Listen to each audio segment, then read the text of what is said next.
नमस्कार दोस्तों।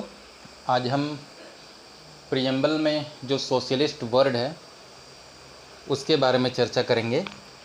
ये जो वर्ड है सोशलिस्ट आपका 42nd कॉन्स्टिट्यूशनल अमेंडमेंट में इसे इंसर्ट किया गया था 1976 में। सोशलिस्ट, अब सोशलिस्ट के कंसेप्ट को अब हम समझते हैं। इसका मकसद क्या है? देखिए, अगर प्रियम्बल के हिसाब से जो सोशलिस्ट वर्ड को ऐड किया गया है, इसका नॉर्मल अगर डेफिनेशन समझेंगे तो ये दर्शाता है कि we are eliminating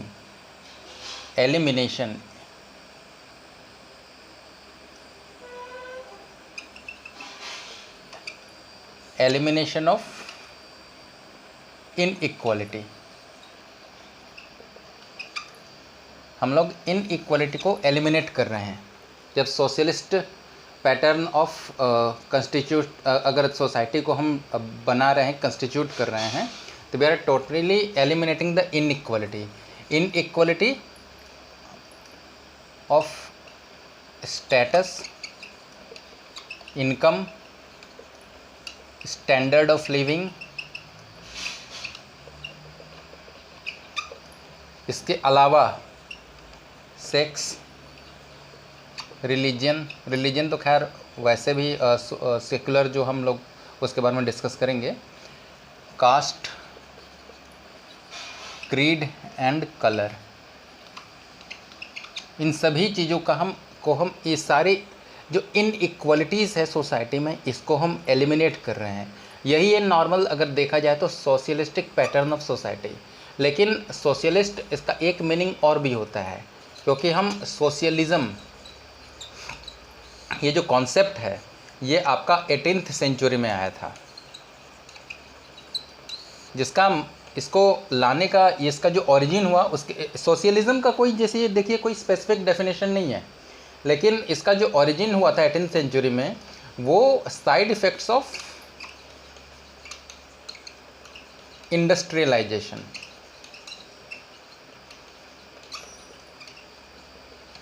and private ownership.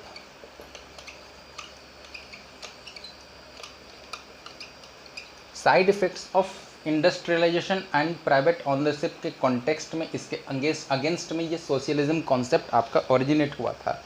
जिसका मकसद क्या था, जिसका मतलब क्या है, आइए हम समझते हैं। सोशलिज्म, इसका एक्चुअल जो मीनिंग होता है वो होता है जितने भी कंट्री के रिसोर्सेस होते हैं, किसी भी स्टेट के रिसोर्सेस ऑफ द स्टेट, और स्टेट चाहे दी स्टेट लिखिए, चाहे रीजन लिखिए, टेरिटरी लिखिए, जो भी लिखिए, जो कंट्री लिखिए, इज ऑन्ड बाय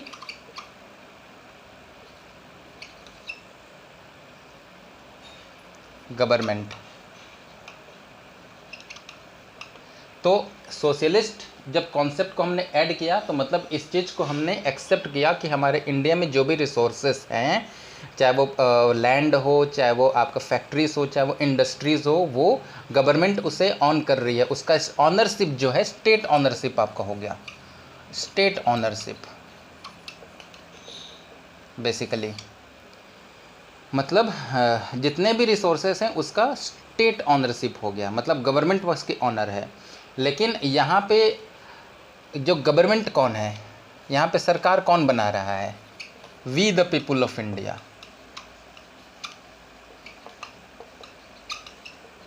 तो इसका मतलब ये है कि यहाँ के जितने भी रिसोर्सेस हैं उसका कहीं ना कहीं आप कह दीजिए जो ऑनरशिप है वो हमारे पास है, we the people of India के पास है, और हम जो गवर्नमेंट फॉर्म करते हैं उसके पास ये ऑनरशिप रहता है। अब सोशलिज्म का जो नॉर्मल आपका जो एक कॉन्सेप्ट है उसे समझ लेते हैं। देखिए, सोशलिज्म के दो कॉन्सेप्ट बेसिकली आपको सुनने को मिलेगा।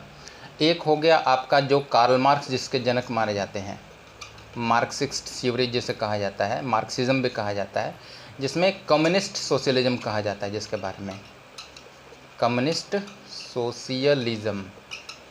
इसमें क्या होता है कि जितने भी वहाँ की एक कंट्री के जो भी रिसोर्सेस होते हैं, इसमें प्राइवेट मतलब इसमें प्राइवेट ऑनरशिप बिल्कुल होता ही नहीं है, बिल्कुल नहीं होता है। आप चाइना को ले लीजिए, आप जो भी मोबाइल खरीदते हैं, चाहे वीवो खरीदते हैं, चाहे आप ओप्पो खरीदते हैं, रेडमी शियोमी के खरीदते हैं, रियलमी खरीदते हैं, जो भी चाइनीज़ मोबाइल खरीदते हैं, एक मैं एग्जांपल दे रहा हूँ, और भी अदर रिसोर्सेज को भी आप ऐड कर सकते हैं इस कॉन्टेक्स्ट में। तो आप ऐसा नहीं कि एक कंपनीज खरीद रहे हैं, जब आप उसके डिटेल्स में जाएंगे तो आपको पता चलेगा कि ये सारे कंपनी का जो मालिक है वहाँ के, चाइना जो वहाँ की गवर्नमेंट है, वो गवर्नमेंट उसके मालिक है। तो क्योंकि वहाँ पे प्राइवेट ऑनरशिप को जगह नहीं दी गई है। ये कार्ल मार्क्स के इसके जनक माने जाते हैं। मार्क्स थ्योरी, मार्क्सिस्ट थ्योरी कहा जाता है। He is the father of this communistic socialism, communistic socialist theory. India में क्या है, डेमोक्रेटिक सोशलिज्म जो है, इसे हम लोग फॉलो करते हैं, जिसके जनक महात्मा गांधी को माना जाता है।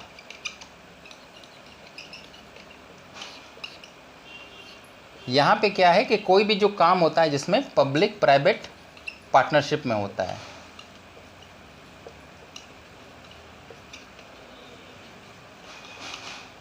पीपीपी मॉडल आप अक्सर सुनते होंगे, तो ये हो गया आपका डेमोक्रेटिक सोशलिज्म, जो कि महात्मा गांधी के जो वेलफेयर स्टेट की जो फिलॉसफी है उसके आधार पर बनाया गया है। तो सोशलिज्म का मतलब क्या हो गया, ownership by the people of the country. यहाँ पे इंडियन कॉन्टेक्स्ट में ownership by the people of country.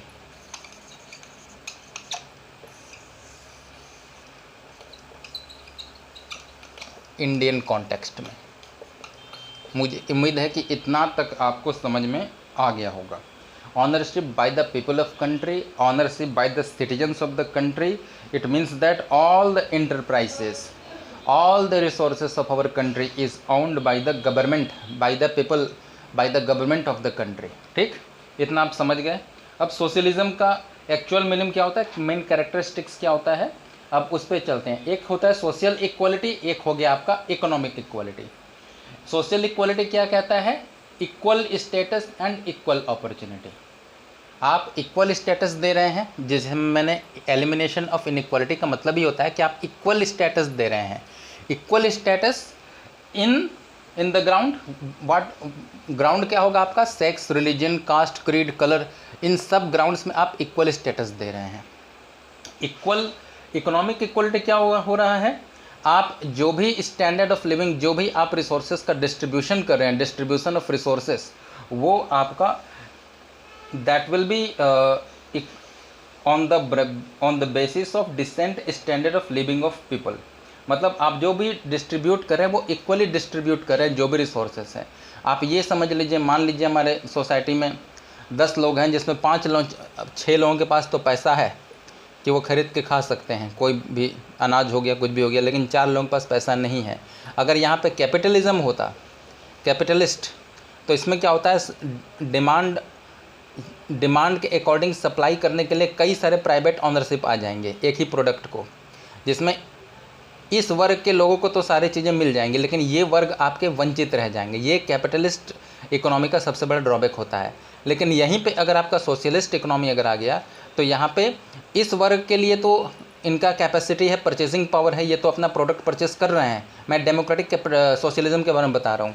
लेकिन इस वर्ग के लिए जो डिस्ट्रीब्यूशन ऑफ आपका जो भी वेल्थ हो रहा है, चाहे इनकम हो रहा है, वो गवर्नमेंट अपने एंड से कर रही है। क्योंकि सोशलिज्म का कॉन्सेप्ट ये कहता है कि आप जो डिस्ट्रीब्यूशन कर रहे हैं, इन इकोनॉमिक डिस्ट्रीब्यूशन, वो आपका सबको इक्वली मिलना चाहिए। ये है आपका। आप जैसे देख रहे होंगे अभी बहुत सारे घर, प्रधानमंत्री आपका आवास जो बनाया गया, वो सारे गरीबों को दिया गया।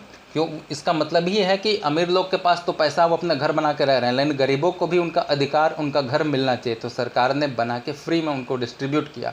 इसको कहा जाता है इकोनॉमिक डिस्ट्रीब्यूशन। तो ये चीज़ क्लियर हो गया आपको। अब आगे हम डिस्कस करते हैं बाकी कम्युनिस्ट सोशलिज्म और डेमोक्रेटिक सोशलिज्म, मेरे ख्याल से ये भी आपका क्लियर हो गया होगा। अब हम इसमें जो केस स्टडीज़ कुछ डिस्कस कर लेते हैं।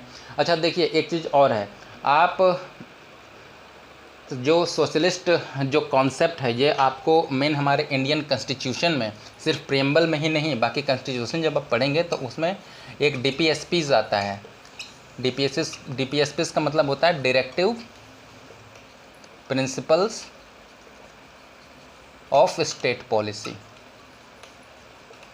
जब आप इसको पढ़ेंगे, जब इसकी वीडियो बनाई जाए, हम बनाएंगे, तो इसमें आप देखेंगे DPSPs जो बनाया गया है बेसिकली ये सोशलिस्ट जो कॉन्सेप्ट है इसको ये पूरा फुलफ़िल करता है। इसी को ध्यान में, इस कॉन्सेप्ट को ध्यान में रख के ही DPSPs बनाया गया है। आप कोई भी आर्टिकल निकाल लीजिए, चाहे वो आर्टिकल आपका 38 है। 38 क्या करता है? आर्टिकल 38 में आप देखिएगा DPSP बेसिकली आर्टिकल 36 से 51 तक आपका मेंशन है। Directive principles of state policy जो होता है आपका आर्टिकल 36 से 51 तक मेंशन है। इतना आप समझ में आ गया? अब आगे बढ़ते हैं। देखिए, जब कॉन्सेप्ट समझ में आएगा तो आपको बहुत आसान हो जाएगा उसके बारे में आगे लिखने में। तो पहले कॉन्सेप्ट को आप समझ लीजिए। जैसे आप आर्टिकल 39 पढ़ते हैं, आर्टिकल 39 क्या कहता है? आर्टिकल 38 पहले समझते हैं। आर्टिकल 38 ये कहता है कि to secure a social order for the promotion of welfare of people. Article 38 में बहुत साफ साफ अक्षरों में लिखा हुआ है, securing a social order for the promotion of people. चाहे आर्टिकल 39A ले लीजिए आप, ये क्या कहता है? आर्टिकल 39A ये कहता है कि सबको जस्टिस और लीगल एड फ्री मिलना चाहिए, जो भी नीडी हैं।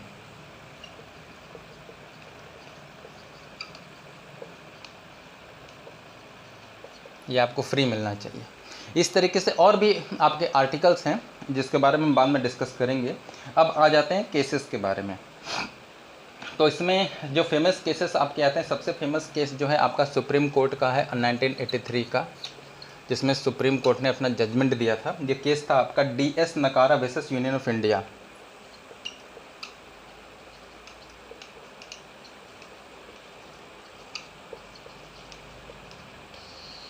ये एक फेमस केस है। आप इसको आप हमेशा आप कहीं भी इंटरव्यू में भी आप बता सकते हैं।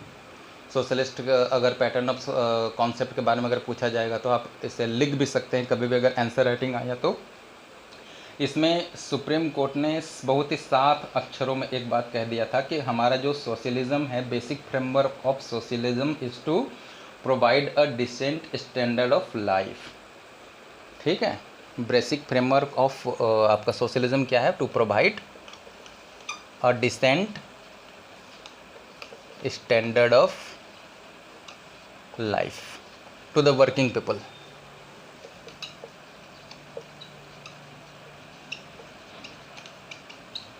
ये सुप्रीम कोर्ट का जजमेंट है। जजमेंट काफ़ी बड़ा है, ये नॉर्मल आप इतना लिख सकते हैं। और इसमें एक लाइन और भी लिखा गया था कि to provide security from cradle to grave, मतलब जन्म लेते समय जो पालने से लेके मरते हुए आपके जो स्मशान घाट तक का पूरा आपका सिक्योरिटी प्रोवाइड करना ही मेन आपका उद्देश्य है सोशलिज्म का। ये मेन फ्रेमवर्क है जो प्रियम्बल में वर्णन किया गया है उसका। ये कौन से केस में? DS नकारा वर्सेस यूनियन ऑफ इंडिया में 1983 में सुप्रीम कोर्ट ने इसे बताया था। एक और फेमस केस है आपका जो मैं डिस्कस करना चाहूँगा, GB Pant university of agriculture and technology versus state of Uttar Pradesh. ये 2000 में सुप्रीम कोर्ट ने इसे बताया था, GB Pant.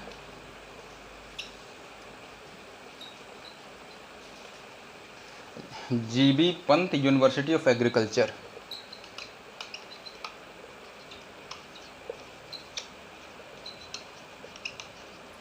And technology versus state of Uttar Pradesh. ये दो मेन केस आप याद रख लीजिए, बाकी उसके बाद और ज़रूरत नहीं पड़ेगा मुझे उम्मीद है। बाकी जितना आप पढ़ेंगे उतना अच्छा है, ज्ञान को जितना आप अर्जित करेंगे आपके लिए उतना बेहतर होगा। तो इसमें सुप्रीम कोर्ट ने कहा था कि democratic socialism aims to end poverty, ignorance, disease and inequality of opportunity. Democratic socialism आपका, इसका एम क्या है? To prevent,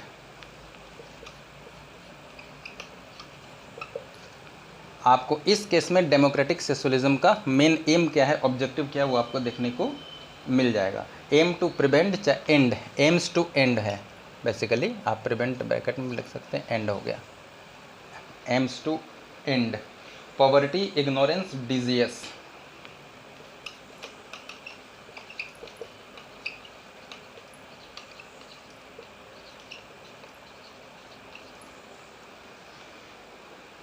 and inequality of opportunity.